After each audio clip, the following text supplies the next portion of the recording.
अस्सलाम वालेकुम नाज़रीन। प्रोग्राम आलम के साथ आपका होस्ट बाबर मुगल हाजिर खिदमत। नाज़रीन, इस वक्त हमारे दरमियान सीनियर साफ़ी और तजियाकार तनवीर हाशमी साहब हमारे साथ मौजूद हैं। आए इनसे पाकिस्तान की इक़्तिसादी सूरत-ए-हाल के हवाले से इनसे बात करते हैं। अस्सलाम वालेकुम तनवीर साहब। वालेकुम अस्सलाम। तनवीर साहब, माशाल्लाह कॉमर्स और इक़्तिसादी हवाले से आपकी आप ग्रिप है आपके पास, और पाकिस्तान की जो मुआशी सूरत-ए-हाल है इस पे आप बड़ी ग्रिप रखते हैं। तो ये फरमाइएगा कि जहाँ पूरी दुनिया की मईशत को मुतासर किया है इस कोविड-19 और लॉकडाउन ने, वहाँ पाकिस्तान में इक़्तिसादी सूरत-ए-हाल की पाकिस्तान में इक़्तिसादी सूरत-ए-हाल को आप किस तनाज़र से देखते हैं? जी, बाबर साहब बहुत शुक्रिया। मैं आपको थोड़ा सा जो कोविड-19 से पहले की सूरत हाल है पाकिस्तान की जी, जी। इकनॉमिक सूरत हाल, उसके हवाले से थोड़ा सा बताऊंगा, और उसके बाद फिर इस वक्त क्या सूरत हाल है और आइंदा क्या लाए अमल तय करना है, इस जी, जी। हवाले से थोड़ा सा मैं एलिब्रेट करूंगा। जी, जी। तो बाबर साहब, जैसा कि आप जानते हैं कि इस वायरस के आने से पहले पाकिस्तान जो था वो आईएमएफ के पास गया था। इसकी इक़्तिसादी सूरत हाल बहुत ही ख़राब हो चुकी थी, और पाकिस्तान को अपने सहारा देने के लिए मईशत को आईएमएफ के पास जाना पड़ा था। जी, जी। आईएमएफ के पास जब पाकिस्तान गया था तो उस वक्त पाकिस्तान की जो सूरत हाल थी वो ये थी कि पाकिस्तान एक समय के बिल्कुल इसके पास ज़खायर कम हो चुके थे, और इसके कर्जे की किस्त भी वापस करना बहुत मुश्किल हो गया था। तो जिस वक्त पाकिस्तान आईएमएफ के पास गया और इसने $6 अरब का वहाँ मायदा किया, तो आईएमएफ ने इंतहाई कड़ी शराइत लगाई। वो जी, जी। इतनी सख्त शराइत थी कि पाकिस्तान को उसने एक तो उसने अपने बंदे यहाँ पर अपॉइंट किए, state governor state bank doctor Raza Baqir, मशीर खजाना हफीज शेख। ये की आईएमएफ की ही इमा पर इनको तैनात किया गया है, क्योंकि उससे पहले असद उमर वजीर खजाना थे, उनको हटाया गया। डॉक्टर रजा बाकर की जगह तारिक बाजवा थे, उनको हटाया गया। तो जिस वक्त आईएमएफ ने अपने बंदे यहाँ पर अपॉइंट कराए कि आपने पॉलिसी रेट जो है, शरह सूद जो होती है स्टेट बैंक की, उसको हाई रखना है।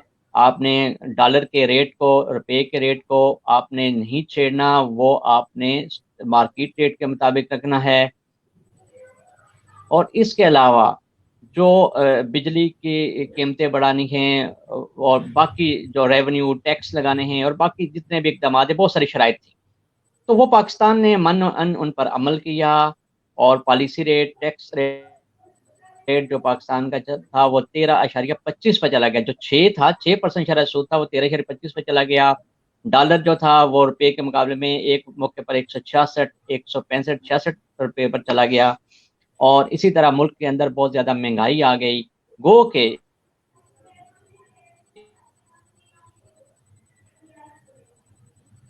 इससे हुकूमत का ये दावा है कि उन्होंने करंट अकाउंट खसारा पर उन्होंने कंट्रोल किया। लेकिन ओवरऑल जो पाकिस्तान की सूरत हाल थी वो बड़ी खतरनाक हो चुकी थी।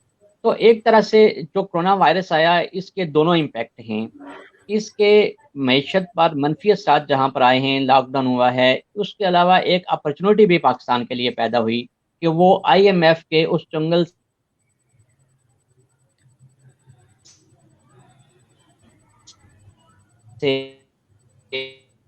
जी, जी।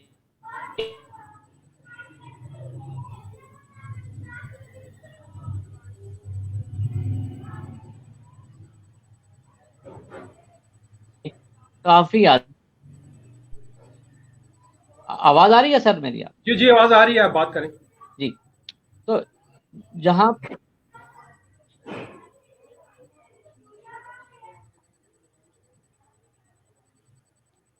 जी, जी।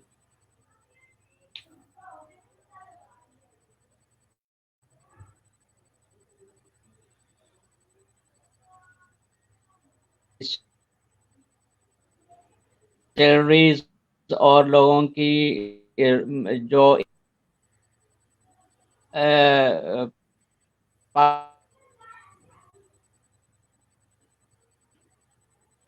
پاکستان نے دیے بھی اور کاروباری پیکج یہ سمجھ یہ کہا جا رہا ہے کہ یہ 1240 ارب روپے کا پیکج ہے، لیکن ایکچولی یہ 1240 کا نہیں ہے. اس میں کچھ چیزیں وہ ہیں جو پچھلے بجٹ میں اناؤنس شدہ تھیں، اور اسی طرح سے جو احساس ایمرجنسی پروگرام کے جو پیسے دیے گئے وہ بھی 192 ارب روپیہ 191 ارب روپیہ پہلے سے مختص شدہ تھا. وہ جو بچے ہوئے پیسے تھے وہی یوز کیے گئے، اور باقی جو ریفنڈز دیے گئے کاروباری افراد کو.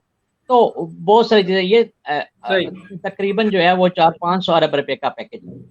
جی جی تو اس طرح سے گورنمنٹ نے پھر اس طرح تعمیرات کے شعبے کے لیے، کنسٹرکشن شعبے کے لیے پیکج دیا، ایس ایم ایز کے لیے دیے، اسٹیٹ بینک نے دیے. تو ایک اور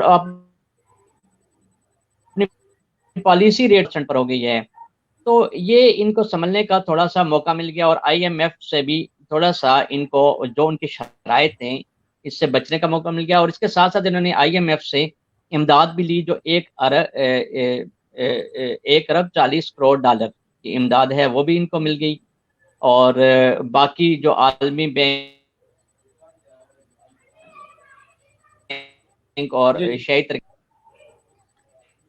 جی جی تو یہ سارا جو سنیریو ہے اوور آل دیکھا جائے تو پاکستان کے لیے جہاں پر تجارت افیکٹ ہوئی، اس کے ٹریڈ افیکٹ ہوئی، اس کے ساتھ ساتھ ریونیو میں جو تھوڑی سی کمی آئی، اس کا ایک فائدہ بھی پاکستان کو یہ ہوا ہے کہ پاکستان کے جو انتہائی کڑی شرائط تھی آئی ایم ایف کی اس سے تھوڑی سی وہ نرمی آئی.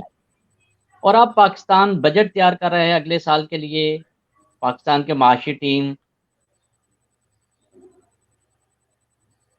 جی جی اور بتا رہے ہیں وہ یہی کوشش ہے کہ اور مزید ٹیکس نہ لگائے جائیں، اور عوام کو کوشش کی جائے کہ ریلیف دیا جائے. اور اس کے ساتھ ساتھ حکومتی جو اخراجات ہیں، جو خبریں سننے میں آ رہی ہیں کہ اب آئندہ 2 سال کے لیے جو نئی ریکروٹمنٹ ہے، بھرتیوں پر پابندی، وہ بھی اس کا بھی چانس ہے، وہ بھی لگے گی. اور وہ جو حکومتی اخراجات کرنی ہے، لیکن اس کا امپیکٹ الٹیمیٹلی عوام پر پڑے گا، بھرتیاں نہیں ہوں گی. اس کے علاوہ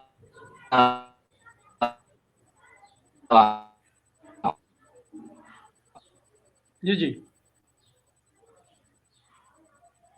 جو امپورٹ کرتا ہے اس کے اوپر جو مزید جو ٹیکس ہیں وہ صرف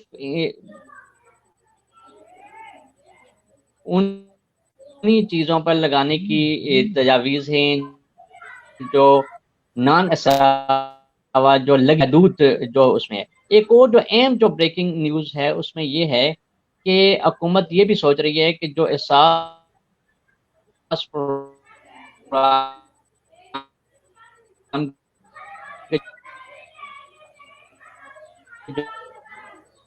جی جی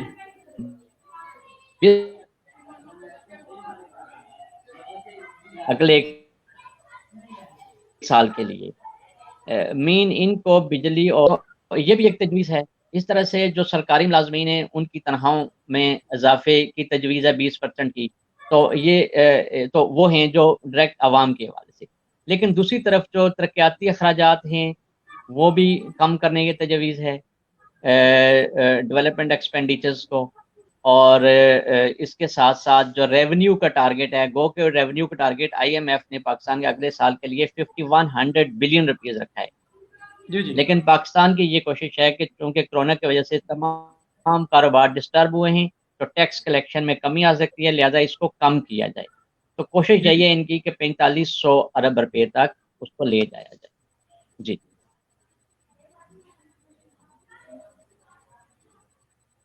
جی جی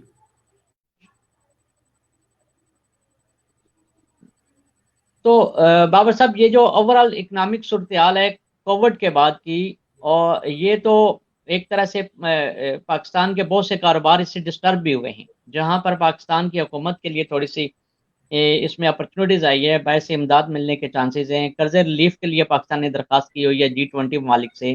وہاں پر پاکستان کے قرضے مؤخر ہو سکتے ہیں تقریباً 2 ارب ڈالر تک کے قرضے، اور اس سے پاکستان کو ریلیف ملے گا. وہاں پر بہت سارے پاکستان میں کاروبار جو ہیں وہ ڈسٹرب ہوئے ہیں. بہت ساری اپنی جو امپلائیز ہیں ان کو سیلریز بھی دینی پڑ رہی ہیں اور ان کو ایکسپینسز بھی پے کرنے پڑ رہے ہیں. اس کے لیے हुकूमत की चीज उनके बकौल ऑटो इंडस्ट्री है, टेक्सटाइल हैं, दूसरी सनतें हैं, वो ये कह रही हैं कि ये हमारे लिए कम हैं और इससे दें कि बहुत सी इंडस्ट्री जो है वो बंद हो सकती है। जहां पर इसके रिलीफ के मैयज़ हैं वहाँ ये भी है कि अवाम या कारोबार जो हैं वो बंद हो सकते हैं और बहुत से लोग बेरोजगार भी हो सकते हैं आने वाले दिनों में, सही। जो खतरनाक सूरत हाल है।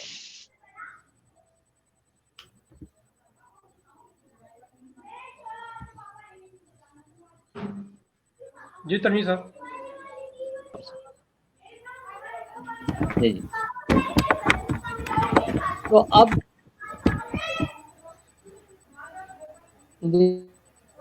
अब जो नेक्स्ट बजट पेश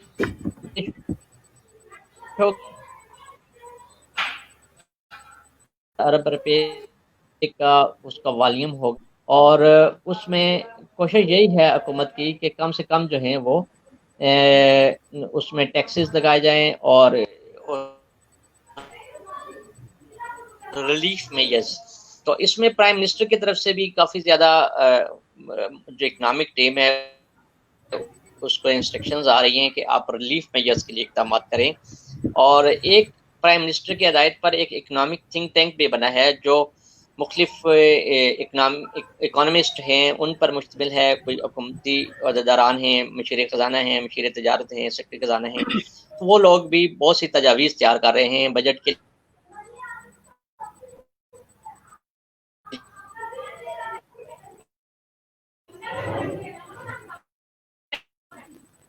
जी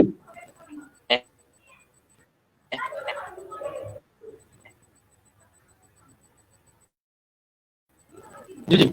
और ये ऐलान कर दिया जाएगा देने की तजावीज़ हैं। अच्छा तनवीर साहब, टेक्सटाइल सेक्टर को ये हैं, फरमाएंगे ऑटोमोबाइल्स के हैं और बाकी इंडस्ट्री को भी, और जो दुकानदार हैं, आम दुकानदार हैं, उनको लिए भी बहुत सारे रिलीफ मेजर्स के इक़दाम होंगे। अच्छा तनवीर साहब, शुगर स्कैंडल रिपोर्ट आपके सामने आई है गुज़िश्ता रोज़, तो इसमें जो मुलव्वस अफराद हैं हुकूमत उनके खिलाफ कोई कार्रवाई नहीं कर पा रही, क्या वजह है इसकी? शुगर कमीशन सर ये एक बहुत बड़ा बेसिकली जो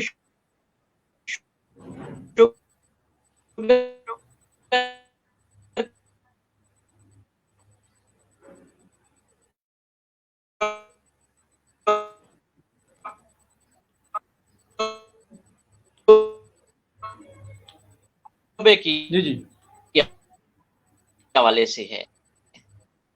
जी जी। इस तरह के अगर बाबर साहब हाउस इसकी यूनिवर्सिटी के अंदर शुगर इंडस्ट्री है, शुगर मिल मालकान हैं, इसी तरह के बाकी जो मिल्स मालकान हैं, आटा देख लें या और बाकी जितने भी हैं, वहां पर तमाम माफियाज बैठे हुए हैं और मुल्क के अंदर बेसिकली इस वक्त एक माफियाज का राज है। हर शोबे में माफियाज का राज है। वो चाहे चीनी का शोबा था जो सामने आया है, फ्लोर मिल्स का कह लें, कंस्ट्रक्शन कह लें, बाकी जगहों पर करें, हर तरफ माफिया का राज है और इन माफिया के खिलाफ कार्रवाई करना इंतहाई मुश्किल काम है, बल्कि नामुमकिन समझ, क्योंकि इनके बहुत लंबे हाथ हैं, इनके इदारों के अंदर लोग हैं, इनके बहुत हाई अप्स तक इनके हैं, बल्कि ऊपर हुकूमती लेवल में ये लोग बैठे हुए हैं, तो इनके खिलाफ कार्रवाई करना बड़ा मुश्किल है। गो कि ये एक रिपोर्ट आई है, लेकिन मैं इसको एक ऑडिट रिपोर्ट ही है, ऑडिट रिपोर्ट ही समझ रहा हूँ और इस ऑडिट रिपोर्ट्स के अंदर जो भी चीजें सामने आई हैं वो तो हकायक हैं। अब इनको वो इंडस्ट्री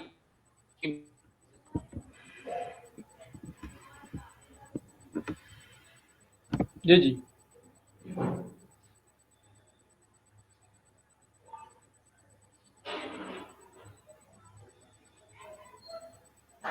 शुगर मिल्स, अब इस पर किस तरह कार्रवाई करेगी हुकूमत, इन लोगों के खिलाफ होगी जो जिस तरह से पहले भी बहुत सारी ऐसी रिपोर्ट्स और तहकीकात हुई हैं और उनके खिलाफ कार्रवाइयाँ नहीं हुई हैं।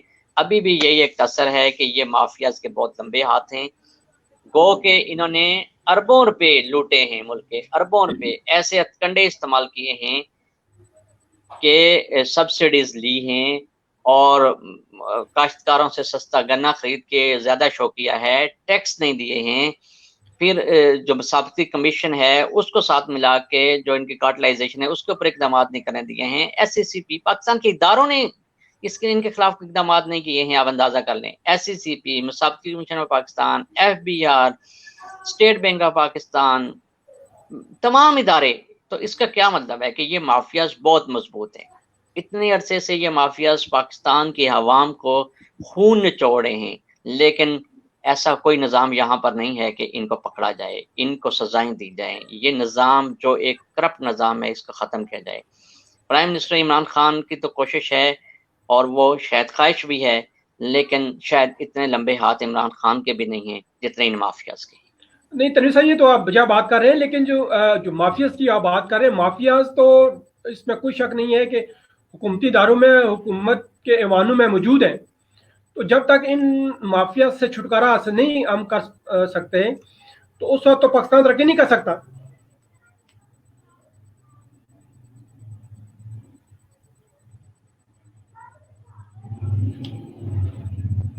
جی بالکل، ابھی 72 سالوں میں کیا ہوا ہے کہ اس ملک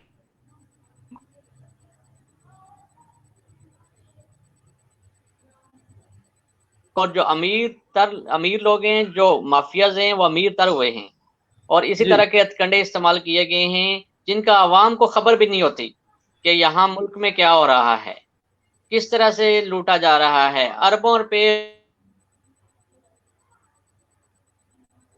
راتوں رات۔ تو اب دیکھیں کہ عمران خان ان کے ساتھ کیسے نبڑتے ہیں۔ بہت شکریہ تنویر صاحب۔ ناظرین، اگلے پروگرام تک اجازت چاہتے ہیں۔ اللہ حافظ۔